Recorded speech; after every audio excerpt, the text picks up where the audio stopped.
Good morning. Hi to everyone. Yeah, it's shocking news about Charlie Kirk. Condolences to him and his family. And, he stood aside as a person that really had a heart of Jesus. And, a lot of people also didn't really agree with him and most of the things that he said and that. But, the one thing about him is that he stood fast in his confessions and belief in Jesus. He was a father, a Christian, and definitely someone who stood for freedom of speech.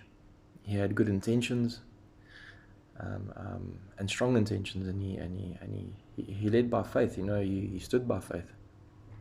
In this sad time, I think we must remember. We go watch his stuff. He's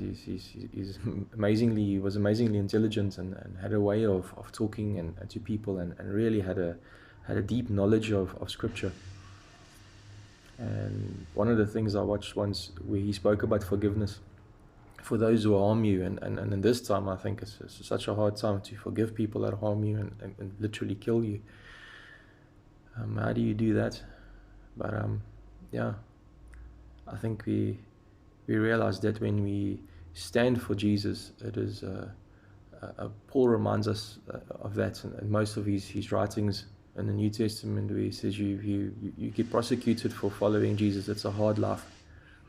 If you follow the righteous path, it is a path that often leads to your demise and your death. And we have another example of that.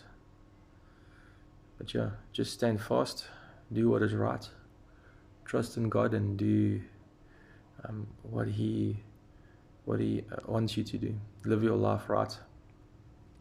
Live for others, care for others. And when things go bad, just try and forgive and move on, as hard as it might be. But just do your part. Live your life right. And do it for God. We must have a heart and a soul for God and serve His purpose. Those are Paul's thoughts for the day. Cheers.